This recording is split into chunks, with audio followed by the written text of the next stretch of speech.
for defense against Soviet occupation. It was Tito's insistence that Yugoslavia be governed not from Moscow, but from his capital on the Danube River, Belgrade, that led to the break with Stalin, bringing vast changes to Yugoslavia. Its great transportation shortage remains, but the Stalin portraits are gone from public buildings. Today, Belgrade residents line up for hours to see American movies where so recently only Soviet propaganda films played. From its embassy in Belgrade, the State Department follows eagerly the progress of Tito's about-face toward the West. American diplomats in Belgrade lost little time in wooing Tito. Cozy moonlight dinners in the embassy's garden became commonplace. Tito, in turn, saw a golden opportunity to solve Yugoslavia's problems with Western aid, which he readily accepted. Marxist planning had been bringing industrial ruin to the country. Tito had little intention of offering anything in return, but that did not deter the Americans. It was an era when the enemy of my enemy must be my friend. His survival in the clash with Stalin was really because he used Stalin's own methods against the supporters of Stalin within Yugoslavia, and was as ruthless as ever Stalin would have been at home. And in the West, this was seen as a sort of David versus Goliath. But within Yugoslavia, Tito was the Goliath. Yugoslavia had its own little gulag in those barren islands in the Adriatic, where so many communists were sent. While Stalin pondered whether he had made the right move in trying to cut his former pupil down to size, Tito played games. He opted for a state visit to a Western country, and for an enemy he knew.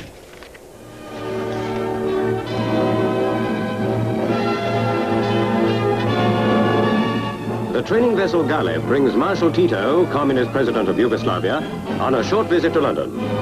The Galeb is unable to take the Marshal further upriver, so he makes the last stage of his journey in the Port of London Authority launch Nor. Although the Galeb was delayed by fog, the sun shines brightly on London as Marshal Tito gets his first glimpse of the city. Past the Tower of London, the Nor heads towards Westminster Pier.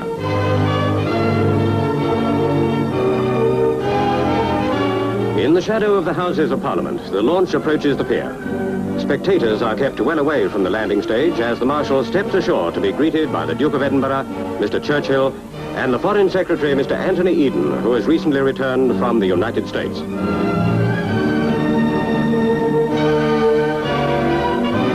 Admiral Sir Roger MacGregor is among the distinguished people who bid him welcome. Now the Marshal speaks a greeting to Britain. I wish to assure from this place the people and leading men of Great Britain that they should consider the people of my country as their truest allies, because the people of New Yugoslavia are tending towards the same aim as the people of Great Britain. The Duke of Edinburgh and the Prime Minister accompany the Marshal up the steps of the embankment, where a naval guard of honour is drawn up for his inspection. Strict security measures have been taken to guard Marshal Tito, and few spectators are allowed within the area of Westminster Pier. The thousands of Yugoslavs have been screened by Scotland Yard, and some who are known to have strongly opposed the President's visit are being kept under observation. This is the first time the Marshal has left his own country since he broke away from Communist Russia, and the Foreign Office Secret Service have warned MI5 that there is a very real risk of an attempt to harm him during his stay in Britain.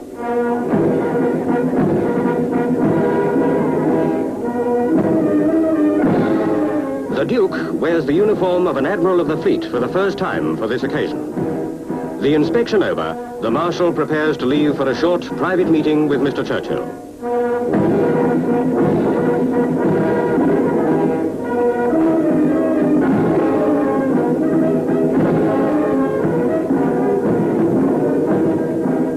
As the Marshal steps into his bulletproof car, a magnesium flare explodes 40 yards from him.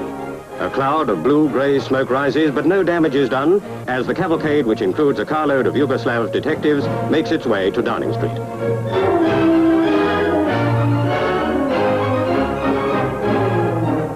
No spectator, except pressmen and newsreel cameramen, are allowed into Downing Street as the Marshal and Mr. Churchill arrive.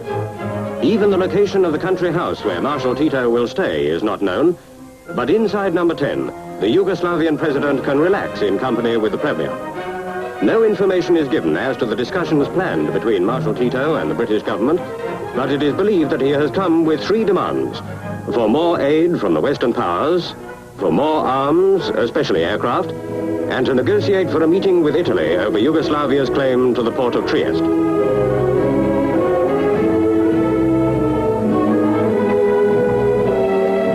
Later, the Marshal, again accompanied by his bodyguard, drives from Downing Street to the Cenotaph in Whitehall. Mr. Churchill makes the short journey on foot. At the Cenotaph, a huge wreath bearing the words, "The President of Federal People's Republic of Yugoslavia," is laid by the Marshal at the foot of the monument in honor of the dead of 2 world wars.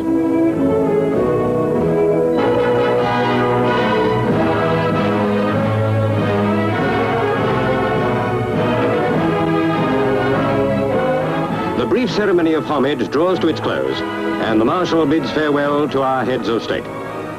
The policies of our 2 countries may not run parallel, but it is to our mutual advantage to work more closely together, and Britain gives a warm welcome to the President of Yugoslavia.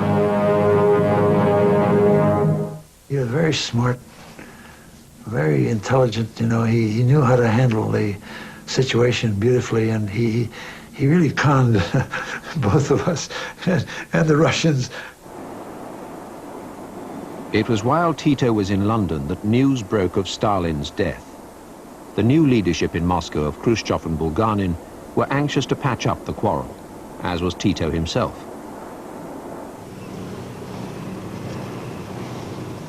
He invited them to his summer home to show off his new lifestyle. Tito enjoyed worldly possessions. As he saw it, the proletariat had won the class war, and as its rightful representative, he should be seen to be enjoying the same trappings of power and privilege as hereditary kings and barons. The Russian leaders seemed impressed, and their discussions led to a formal agreement putting an end to previous misunderstandings. Many politicians in the West, though, failed to get the message. Tito always recognized that any threat to his hold on power from outside came from the East, not from the West. He realized that the Soviet Union, if it felt that Yugoslavia was going to fall out of communist control, which essentially meant out of his own hands, would intervene.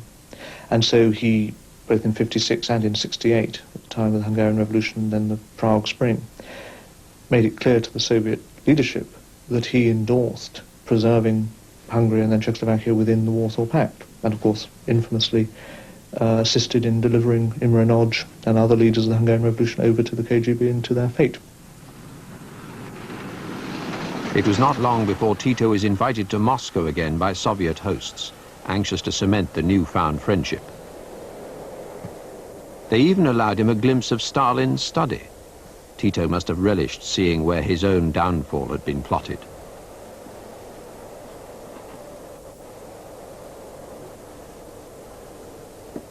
He was now in the ideal position of being wooed by both West and East, of being able to play the 2 superpowers off against each other to his own benefit. For a small, relatively backward country like Yugoslavia, Tito was able to carve out an international presence, out of all proportion to its size. Marshal Tito is a guest aboard the American aircraft carrier Coral Sea in the waters of Split, Yugoslavia, and watches a display of combat tactics by the carrier's planes. Tito, a communist who defies Russian orders, sees that America will strike hard if need be.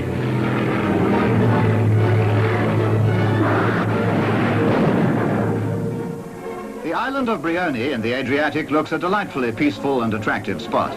It was here, at the Yugoslav president's summer home, that the recent meeting with America's Secretary of State took place. Mr. Dulles and his wife were entertained by the President and Madam Tito, and our pictures give the social angle.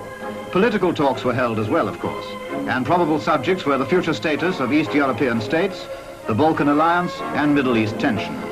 President Tito visits Colonel Nasser in Cairo shortly. At Cairo Central Station, Yugoslav President Marshal Tito is welcomed by Colonel Nasser, Egypt's Prime Minister.